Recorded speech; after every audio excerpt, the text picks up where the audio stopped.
what I mean by how earwax naturally migrates out of the ear. So what we have here on the right hand side of the ear canal is a trail of keratin. So keratin is dead skin. Now in the human ear, the ear has evolved whereby the skin that lines the ear canal and the skin that lines the outer membrane of the eardrum, as it dies and sheds, it moves sideways out of the ear, a bit like a conveyor belt. If it didn't, then everyone's ears would be blocked full of dead skin. And what we have here is a case whereby the skin has failed to naturally migrate, and you can see the trail, so it's called a keratin trail. So the skin had that is more lateral near the entrance had originated from the eardrum, and initially the skin was migrating sideways out of the ear, but for some reason it stopped halfway, and that trail now it no longer allows the skin to migrate. So what we have is a keratin trail, and you just get a buildup of dead keratin, and this keratin can solidify, and it can, in most patients actually who have this, they're not aware that they have it, and it doesn't really cause any problems. But in this patient, they felt discomfort and irritation in the ear. Now, this dead keratin, it's like a shard of glass. It's really, really tough. It's like cement almost on the canal wall. So I initially used a bit of suction, but as soon as I made contact with it, unfortunately I didn't have the audio on, but it kind of made a ping noise. That was that hard. So I put loads of oil in just to soften and lubricate this.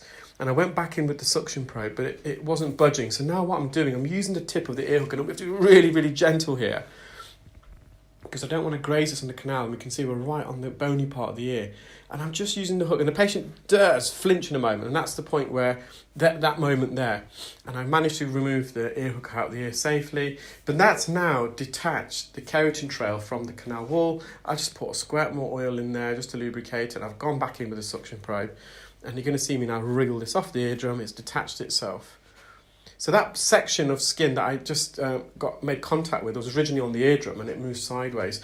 I've used another analogy like a pond, and you have a pebble, and you drop the pebble in the pond and you get the ripple effect.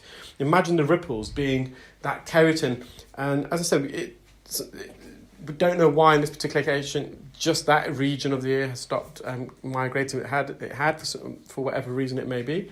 The rest of the ear canal is migrating.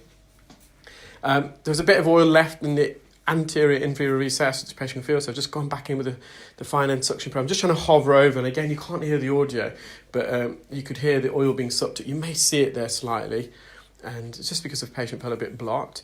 And you may see some surface wax coating the entrance of the ear. We're going to leave that because it's nice and healthy. It's just a surface layer. There's no big lumps there. And the patient can hear a lot better. You can see the patient has got a history of ear problems. There's a lot of scar tissue there. So they had chronic ear infections as a child. The eardrum is retracted, so the top part of the eardrum sucked in, which creates a little pocket, but fortunately there's no keratin build-up there. And that's due to a blocked eustachian tube, so negative pressure behind the ear, and the eardrum gets sucked in a bit like when you're on the aeroplane. So, and they instantly felt better. I've just gone back in, there's a bit of oil left in there. It's invisible to the naked eye almost. But they were very happy, and their symptoms had alleviated.